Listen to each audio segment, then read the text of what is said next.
Hello बच्चों, let's read the question. So question is that write down the bond line structure of the following. यहाँ पे name given है आपके पास। Basically क्या name given है? 1 pentane nitrile. सो nitrile का मतलब क्या होता है? साइनाइड ग्रुप होता है, ठीक है।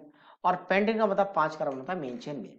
तो इसका नेम लिखने का थीम क्या होता है? मेन स्ट्रक्चर क्या होता है? सबसे पहले लिखा जाता है प्रीफिक्स, जो आपके पास एज ए सब्स्टिट्यूएंट्स के फॉर्म में होगा, जो मेन चेन में नहीं होगा। फिर लिखा जाता है आपका वर्ड रूट। वर्ड रूट से ये पता चलता है कि मेन चेन में कितने कार्बन होंगे। फिर हम यहाँ पे लिखते हैं सफिक्स प्राइमरी, यानी ये लिखा जाता है एन। फिर यहाँ पे लिखते हैं इन और यहाँ पे आइन।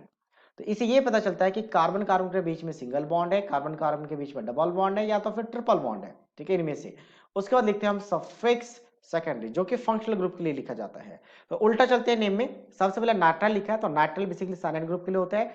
उसके बाद एन है, तो एन का मतलब क्या होगा? एन का मतलब आपके पास सिर्फ कार्बन कार्बन में सिंगल बॉन्ड होगा। और फिर पेंट है, तो पेंट वर्ड रूट्स के लिए यूज किया है। और पेंट जो होता है 5 कार्बन के लिए वर्ड रूट में यूज करते हैं। तो 5 कार्बन हो गए मेन चेन में।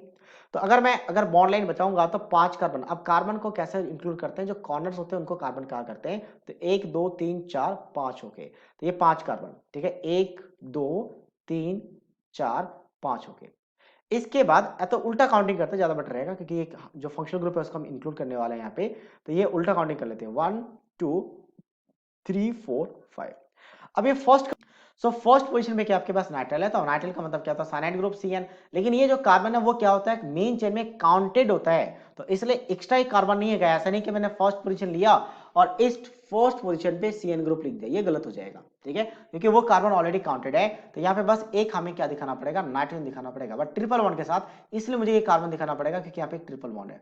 तो ट्रिपल बॉन्ड के साथ नाइट्रोजन आ जाएगा। ये नाम आ गया। इसी नेम को हम पेंटोनाइट्राइल भी कहते हैं, जो यहाँ पे लिखा गया, इसी नाम को पेंटोनाइट्राइल भी कहा जाता है। So this is the structure of the compound. So I hope you understood it well. All the best.